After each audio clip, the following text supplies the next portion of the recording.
ago, there was a restaurant that had a really luscious dessert that was just like multi kinds of chocolate called Death by Chocolate. So that's kind of a fun name. Also, we're thinking, could an ounce a day keep the doctor away? Could it be the new health food that we are all craving? Um, One of the things we've got three objectives today with our chocolate, and one is to learn about the knowledge of where the plant comes from. Can you hear me? Yes. Or dying. Oh, we have a lot of interference, but we'll keep going. Understand the current research and what are some possible health benefits of chocolate, and give some recommendations for how much chocolate we should actually have in our diet to be healthy. So, you know, we all really love chocolate. Some people have even worshiped chocolate for centuries. It's been used as currency. It's been used as medicine. There've been some poems written about it, and you can see I've got a couple here, even back in the 17th century and the 18th century. But this prayer, kind of a prayer to chocolate, we say that in parentheses, was written by a man in Valencia, Spain in the 18th century. And he just thinks it's the greatest thing ever. But a lot of people think that actually it's women who are thought to crave chocolate more, which leads us to chocolate cravings. In the United States, about 1/2 of all the food cravings are for chocolate. And they kind of did a little study with college students and found that 40% of the people that crave chocolate are females and 15% are men. And you may go, yeah, it's always been associated with women. And you may kind of think why. And some people think it's hormonal changes. You know, a long time ago, people kind of go, oh, yeah, you know, you must be her menstrual cycle because she's craving chocolate. But they've actually done some other studies and found that really these cravings are kind of learned, because actually in Spain, where they did the same study, it was more men that craved chocolate than women. And so it could be the fact that some of the psychoactive ingredients in chocolate just kind of make you feel good. And so, you know, that kind of helps, you know, if you're just not feeling real good, kind of like a comfort food, you want a little chocolate to make you feel better. And so you kind of learn that craving. Some of those psychoactive ingredients in chocolate are theobromine and caffeine. And of course, we know caffeine kind of gives you a little, you know, boost. It's kind of a slight stimulant. But the thing is chocolate doesn't have as much caffeine as coffee. Actually, it only has about the same amount as a cup of decaf coffee. But we still kind of get that little lift from chocolate. And then we talk about it helps our mood. Well, they think part of that reason is that there are neurotransmitters in our brain that affect our mood. And there's certain chemicals in our brain, you know, the mood chemicals like serotonin and dopamine that make us feel better. Well, when those are kind of decreased in our brain, then we might have a craving for like starches or sweets to help us feel better.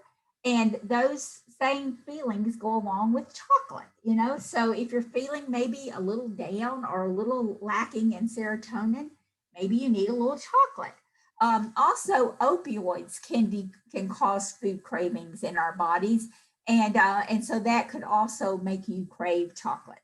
But really, it seems to be a little bit more learned. Now, let's talk a little bit more about how we actually raise chocolate and how it's harvested. Chocolate comes from the Theobroma cacao tree. That is the scientific name. Theobroma is the Greek, means Greek for food of the gods. And cacao is the Mayan word for chocolate. And so when you look at that, you kind of see that cacao is kind of cocoa. It looks like it misspelled a little bit, but it is the Mayan word for chocolate. When you look at this tree, the needs for it to grow is that it needs to be in a very warm climate, kind of tropical. It needs to be greater than 60 degrees Fahrenheit. It needs to have year-round moisture. And it probably grows best between 15 and 20 degrees north or south of the equator, obviously that tropical climate. They have begun to grow a few of these trees in Hawaii now, And Hawaii is a little further north than 20 degrees. It's about 21 or 22, but as we know, Hawaii's pretty tropical. Calipari is the kind of flower. It's a very unique type of flowering, and it's the flower that is on the cacao tree. And each one of these little flowers that you see here in this picture, they turn into pods. And these grow from cushions on the tree trunk and branches. So it goes straight out of the trunk, okay? And you will see these cacao pods here. You see they're all different colors, yellow and kind of orange and brown, and you see that they come directly out of the trunk. And they can be up to 1 foot long. So that's about, you know, when you think about a sheet of paper is 8.5 by 11, a foot is just a little bit longer than that. So that's about how long each one of these pods are. That's pretty long. And each one of those pods contains 30 to 40 beans, and they have a sweet, juicy pulp that's in there surrounding those beans. And then you look at one of the, here's the mature cacao pods. So you see they're really brown, and you can see in this picture how it's coming straight out of that trunk there, straight out of the tree. And then when it opens up, here is one of those pods cut in half. And you'll see here the cacao beans that are in that pod, okay? There are about 30 to 40 of these in each pod, okay? And each one of these little beans is about half the weight of it, about half of it is fat, okay? And then it takes about 400 of these beans to make a pound of chocolate. And that's about 40 of these pods to make a pound of chocolate. So that's a lot, okay? So now we're going to talk about some of the terminology of chocolate. I already told you that the name of the plant and the products before it's processed is called cacao. And then nib, you see here are some cacao nibs. That is that cacao bean that's been shelled. They've taken the little shell off of it. And then they make a cocoa liqueur, which is made from grinding these nibs, okay? And this does not have any alcohol content. It's just what it's called. It's not alcoholic. You grind those nibs and they become like cocoa, more like our cocoa powder and cocoa butter, okay? And then chocolate is the combining of the cocoa liqueur, the cocoa butter, and the sugar into that solid food, okay? So where is this cocoa produced? And I told you most of it grew best between 20 degrees, 15 to 20 degrees north or south of the equator. And you can see that's right along that area. Most of it is in that 15 degrees there. So, you know, the lower part of Mexico. And then 70% is now grown in West Africa. Even though it was first discovered over here in Mexico and Central America, most of it now is in West Africa. And the leading countries, and I'll try not to butcher it, I'm not one for speaking French, but is the Côte d'Ivoire, which is over here on the Ivory Coast, and Ghana, and then over here in South America, Ecuador. That's the 3 leading countries that produce it.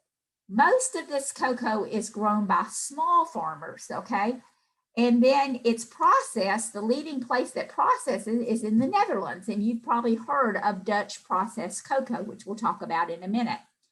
You also might want to know that it takes 5 years for a tree to produce, okay? 5 years from the time it's planted till you start producing from it. And we talked about how many beans it takes and how many pods just to make a pound of chocolate. So you can see it's a very intense process, and that could explain some of the expense involved in processing chocolate. Now, when you go to buy chocolate, you may see some of these labels on it, things like USDA Organic, Fair Trade Certified, or Rainforest Alliance. And I kind of want you to know what that means, okay? We're all pretty familiar with USDA Organic, but that does mean that there is a list of allowed as well as prohibited substances that are used in the growing of that product. It also focuses on good soil and quality plant health. And then there is a division called Quality Assurance International that actually they go by they are a USDA accrediting agency for international products. So they also follow that same organic policy, and they can verify that it is grown, you know, the process is organically grown. And then this fair trade certified. This is something that you see a lot, and you'll see coffee and tea that is fair trade certified. You'll also see maybe some clothes, maybe some flowers. And this is kind of to ensure that it was made according to strict standards, that there were safe conditions for the people who were raising the product and working with the product. Also that it protects the environment, and also that it provides a sustainable income and for the community and for the people, because a lot of these products are grown in third world countries and the people are kind of being exploited. So fair trade certified just kind of ensures the livelihood of the small producer. And then you've got this Rainforest Alliance, which says people and nature. And you may or may not have seen that one before, but when I was actually looking in the stores at different chocolate products, I noticed the brand Dove had this Rainforest Alliance on their label. And that means that they are protecting shade trees, they are protecting wildlife, they're conserving the environment, and they are trying to make sure that nature and people can live well together. They're trying to make sure that the producers don't come in and just wipe out the forest in order to plant cacao trees. They're trying to make sure that, you know, nature and people can work together. And so you will see this on a lot of different brands of chocolate. You may see it on some of our more common brands. And again, Extension does not endorse any brand, but you often see brands that you're familiar with, like Ghirardelli or Hershey's or Lind or some other products. And you may see it on those, but you will, particularly if you go into kind of an organic section of your grocery store, you will see more of this fair trade certified, and maybe on some brands you don't recognize because they come from some of these small producers.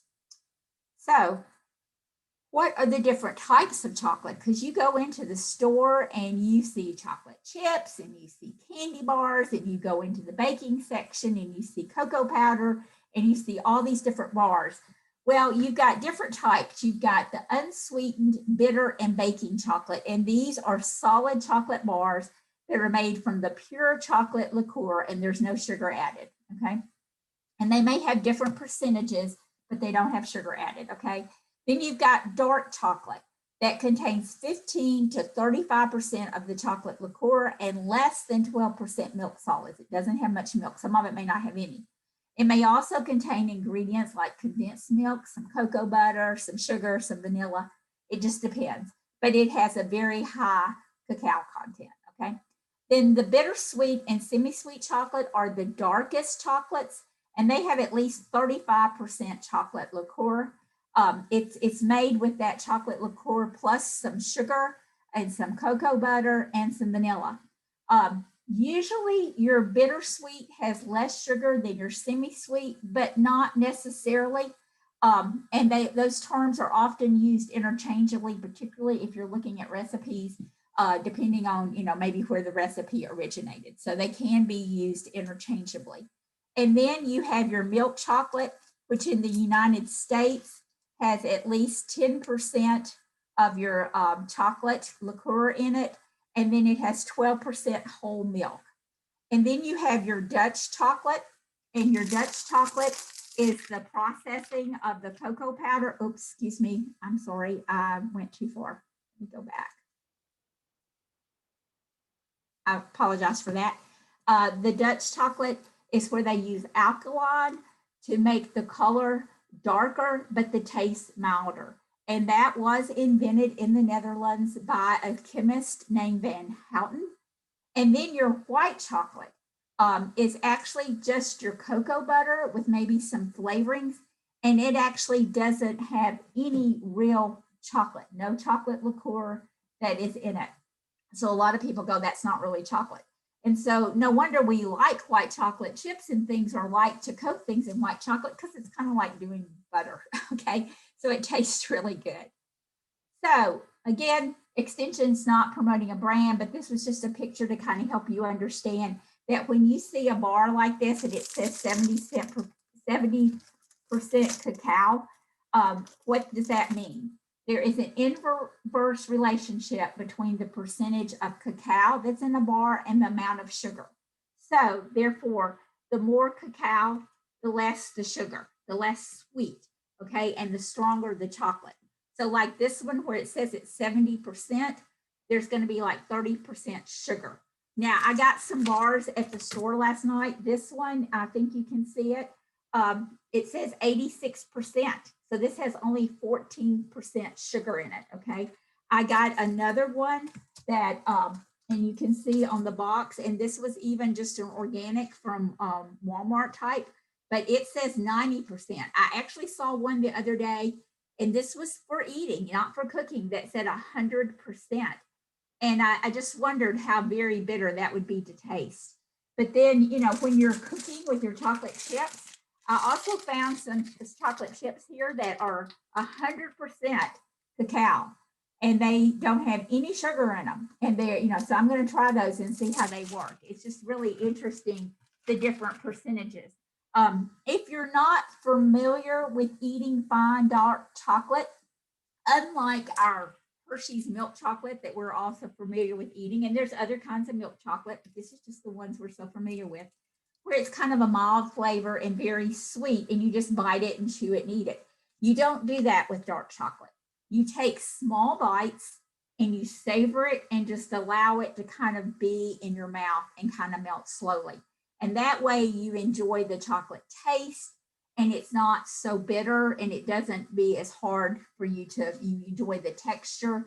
And when people are describing fine chocolate, and you know, you have chocolatiers who make all sorts of chocolate, they will use terms almost like you would describe a fine wine. So there is a lot in the world of chocolate, particularly, and it can be all sorts of price points as well. But usually in our grocery stores, if you go into the organic section, you know, anywhere between $2.50 to $4 a bar, you can get some pretty good chocolate, and pretty high percentage of cacao. And even at our grocery stores like Aldi's and some other more, what you might consider more inexpensive stores, they also carry some good dark chocolate. Now, I will also let you know that just because it says dark chocolate, like I have also a package here that I found in my pantry that says dark chocolate chips, but it doesn't have any percentage on it. So I have no idea how much cacao is in that. And my guess would be if they're not giving you a percentage, it's not that high, because it may have less milk, like milk chocolate, but it still may not have a lot of cacao. It may still have a lot of sugar. And of course, as you know, when you read your ingredients on the back, you can see what the first one is. And if it says sugar, or if it says, you know, chocolate liqueur or sugar's the second, then you'll kind of know it has more sugar maybe than another one where sugar is further down the list, okay? So that kind of helps you understand these percentages. And then we're going to talk about how do you process it and prepare it, and how do we actually get from that tree to where we're eating the chocolate, okay? It is a pretty lengthy process. You get these pods and they are harvested and kind of removed from that pod. You know, those beans are removed from that big pod. And then these cacao beans are fermented for 5 to 6 days, and then they're dried on mats or trays in the sun for 1 to 2 weeks. And then they're cleaned and roasted, kind of like you might think about coffee, okay, for 70 to 115 minutes at various temperatures, which is dependent on whether you're making chocolate or cocoa powder. So if you're going to make like a bar or whether you're going to make the powder, that can determine the temperature. And then they undergo what is called winnowing, which is the process where the shell is peeled off from the bean, and that's where we get the nibs, and they grind that nib then into the cocoa liqueur.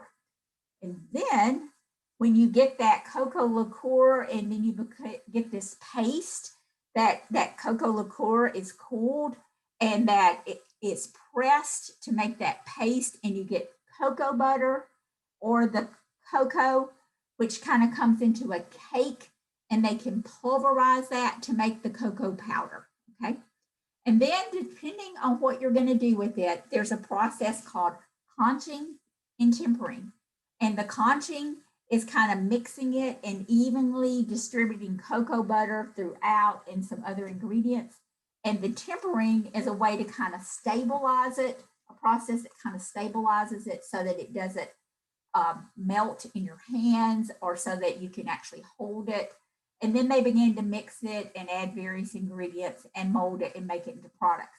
Now, I also read that some of the determinant of the price of chocolate starts with that conching and that tempering, depending on how much, because that affects texture, kind of how it feels in your mouth. And you heard me say, really dark chocolate, you kind of savor like fine wine. And so, you know, you feel a lot about the texture, how it feels on your tongue, those kinds of things. So that all comes with the conching and the tempering. Now you've got a chocolate bar and you're going to cook in your kitchen and you're going to melt it. Do not melt it directly over direct heat. You put it in a double boiler or a pan over water, because you don't want the chocolate to be right on top of the heat, because it will scorch. You also don't want that water boiling. You want it just to be at a simmer, okay? Because you don't want the steam and that moisture to get into your chocolate, because the moisture and the steam will cause the chocolate just to stiffen really quickly and be a real thick mass and not very nice. So keep that water just simmering. Also, if you melt, don't melt it all the way. Get it almost melted, and when you know it's a little liquidy, take it, you know, a little bit wiggly, I guess you would say. Take it off. Use your spatula to continue to stir till it completely melts. Then the same thing, if you want to melt it in the microwave, you can do that in a glass bowl for about a minute. Take it out, stir it with your spatula, and see if you can just, if you need to put it back in, just do it for a little while, because you do, again, you don't want to go too far because it gets into that thick mass. You want it to just use your spatula to finish stirring it till it's completely melted. And then how do you store chocolate? Well, you want to make sure that you're storing it in an area that's free from odors, because it will absorb the odors and the smells around, and that will affect the taste of it. You want it to be in a well ventilated area and in kind of like room temperature, about 65 to 68, not too warm, because obviously if it's really warm, it will melt. Again, you want to keep that humidity low, kind of below 50%, because moisture does affect chocolate. And then you want it out of direct sunlight, because when if it gets too warm, the cocoa butter rises to the surface and you get that kind of grayish white look on the chocolate, which is called a bloom. That is not harmful. If you were to eat it, it would be fine. Like if you had a candy, you know, a bar of chocolate you were going to eat and it had that little bloom on it, it won't hurt you. But if you're going to use it in cooking and you want to melt it, the bloom goes away and it's just fine to use, okay? You can store it in the refrigerator or in the freezer, but you need to make sure it is wrapped really well, because of the fact that you don't want it to dry out and you don't want any moisture to get into it. And then if you take it out of the refrigerator or out of the freezer, you want to keep it well wrapped and allow it to slowly come to room temperature, again, to prevent condensation and moisture getting into the chocolate. Okay. And you will notice, like when you take a bar of chocolate out of its wrapper, you will notice that it is wrapped very tightly, usually in foil. That protects it from the light and also protects it from moisture and odors. Now, we have a lot of myths that are going around about chocolate. People think people have an allergy to chocolate, but actually that is not common. The things that people are usually allergic to are things that are in chocolate, not the chocolate itself. And I actually read that one of the things that may be causing an allergy, because humans are very allergic to like insects and pieces of insects like roaches and things. And some of these factories, there might be some remnants of that in the chocolate. which might be causing the allergy. And I know that is a very disgusting thing to think about, but that was what I read. And but of course, again, chocolate is also a lot of times used with nuts and with milk and things that people are allergic to. Chocolate causes cavities, not the chocolate itself, but the sugar that is in chocolate. Chocolate causes acne. They have been doing a lot of research, and the dermatologists have come to the conclusion that there is no particular causal relationship between chocolate and acne. It just might be a part of the whole diet that may be affecting acne. Chocolate has long been considered an aphrodisiac, but really we think it's probably just because, you know, you feel good when you're in love, and chocolate makes you feel good. And so if you feel good when you have chocolate, you may feel a little bit more loving, but there's not really any actual scientific evidence that it is an aphrodisiac. Chocolate causes headaches.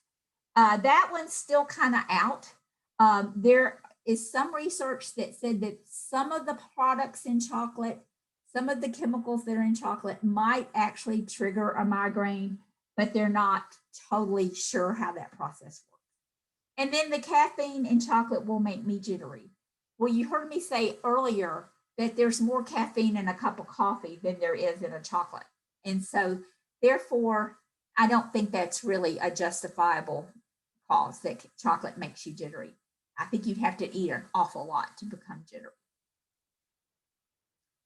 So how long's chocolate been around? Look at this, 1500 to 400 BC. Now that's before Christ, so that's a long time ago. We found the Olmecs, and they were down in Central America and Lower Mexico. They were the first to domesticate the Theobroma cacao tree, and they began to grow it and to use it and to make a drink out of it.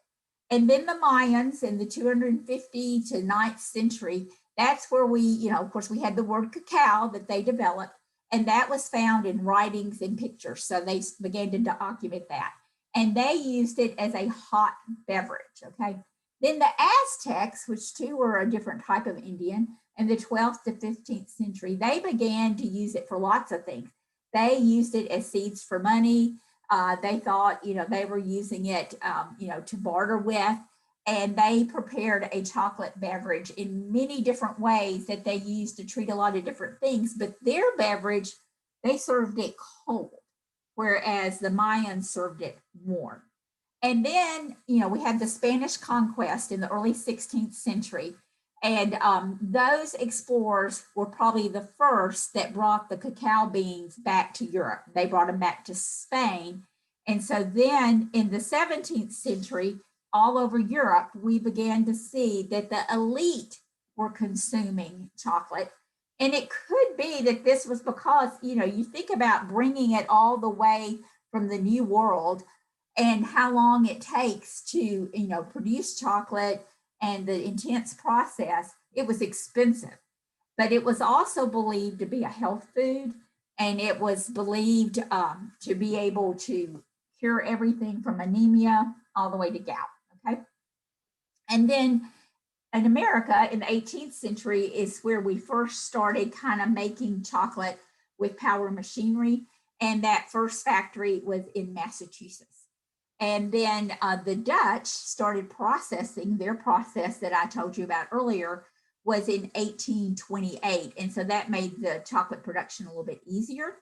And the very first chocolate bar made in England, 1847. And then the very first milk chocolate was made in Switzerland in 1876. We've all heard a lot about Swiss chocolate. So they started adding milk to it and discovered how yummy that is. Somebody needs to read. Also in Mexico, they would use a very deep, tall vessel to make foamy like the Spanish colonists did. And they used a tool called the molinillo.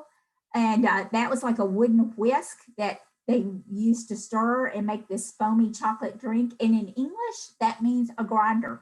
And if you go to southern Mexico, even now, you can still purchase this little tool.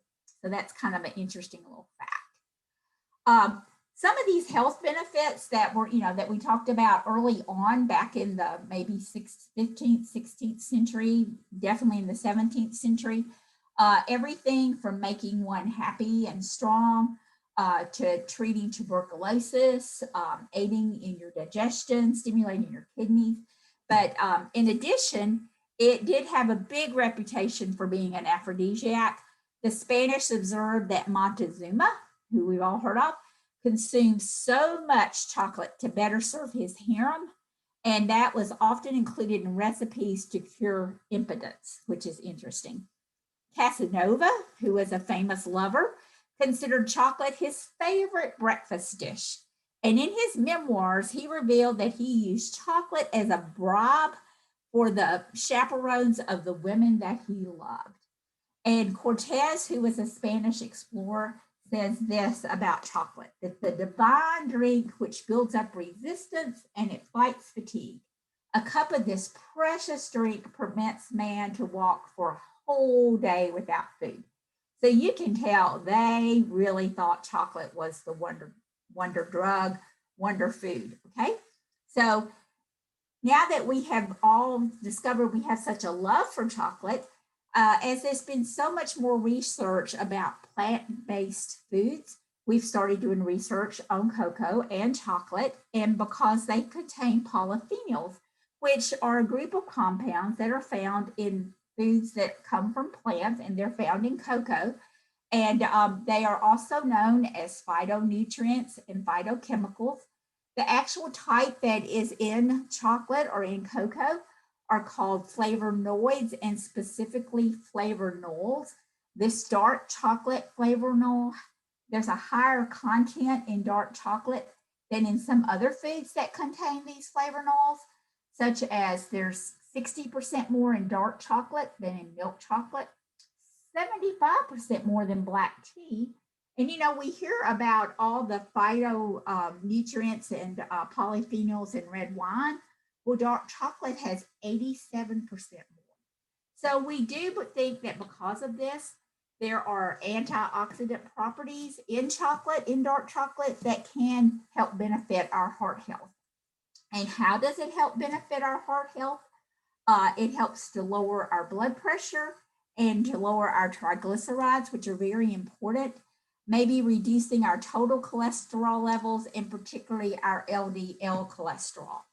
There are these polyphenols that are in the dark chocolate, and you heard me talk about, in the cacao bean, how much fat there is, but some of that fat is not saturated and some of it is stearic acid. And we know that stearic acid doesn't always raise our LDL. So the different types of acids and fats, which is a very complicated study, that are in the cacao are what indicates to being able to help with our health benefits and our heart health.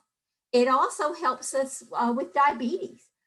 It may be a significant prevention of diabetes. It helps reduce insulin resistance, stimulate secretion of insulin, improve the glucose tolerance, and lower our blood glucose levels, which are all important with the control of diabetes. Some other possible health benefits, they did a big study in, I believe it was in Switzerland, and I got to hurry up, that it helped reduce stroke, and particularly in men, but it can also help with women, the immune function, with cancer and all those kinds of things. But real quickly, one of the things I want to let you know is that it actually, smelling and tasting dark chocolate can help reduce your appetite and control weight gain, where you think normally chocolate would cause you to gain weight. But just a little bit of dark chocolate has a real high satiety value. So it makes you feel very satisfied and just smelling it, and that can cause you to not eat as much. And then they have found that sometimes when people are suffering from depression, if they have just a little dark chocolate, that can also help. And that can go back to what we talked to earlier. So some of the conclusions, that it does help with our heart and our skin protection, stroke reduction, but we know that we need more research. And so is it our new health food? Well, it may be, but we need to do a little bit more research, and we do need to realize that we need to do it in moderation, and we need to consider the high caloric value of dark chocolate and what else is in it. And so again, this is what's in the cacao or in the cocoa. The fats are in the cocoa butter. There's 2 grams of fiber per tablespoon of cocoa, but it does have magnesium, potassium, calcium, and copper, and quite a bit of iron. So dark chocolate could help us with our iron. I'm not saying that right, sorry. And the calories, it's 170 calories per ounce of dark chocolate. So what do we recommend to have daily with dark chocolate? Probably about an ounce, and it should be about 70% or more of cacao percentage to be a benefit to us. So it's not a lot. So you can choose dark chocolate as a part of a healthy diet. And we have just a few minutes left, but I'm going to stop sharing my screen and see if anybody has any questions. Whitney, was there anything in chat? The only thing we had in chat is we were wondering if they could get the slides, if you could put that on the resources. Yes, we can do that. We can do that. But, also wanted to let you know that if you were to look on the back, like I bought a Ghirardelli bar last night, and I don't know if you can see this or not, but you can see it even talks about the process there on the package of how they did the chocolate. So it kind of gives you the steps of how they do it. And you will just see a wide variety, and you just may need to experiment with what you like. But they do have some interesting names, like this one says Intense Dark, and it's called Midnight Reverie. So, they name them kind of like they do wines and other things like that. But it's really interesting. And I did see Dutch processed cocoa last night, and it is in a bag, and it's more expensive than your regular cocoa. And like I said, it has a milder flavor, but a darker color. And you will see that sometimes called for in recipes. It doesn't mean you can't use just your regular cocoa, but your cake might taste a little different if you use the Dutch process. So, other questions, comments? I found that it really is true, just like a little ounce. Sometimes I'll just eat a little square of dark chocolate, and you just let it savor in your mouth, and it really is quite satisfying.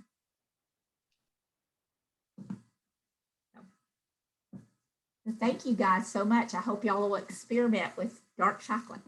All right. Thank you so much, Patsy. We appreciate it. And it's good to know that chocolate is good for our health, and we can have a little bit each day. So thank you very much. You're welcome. Thank you, ladies. So to get back to the main room, down at the bottom, you should have a button that says leave room, and that should take you back to the main conference.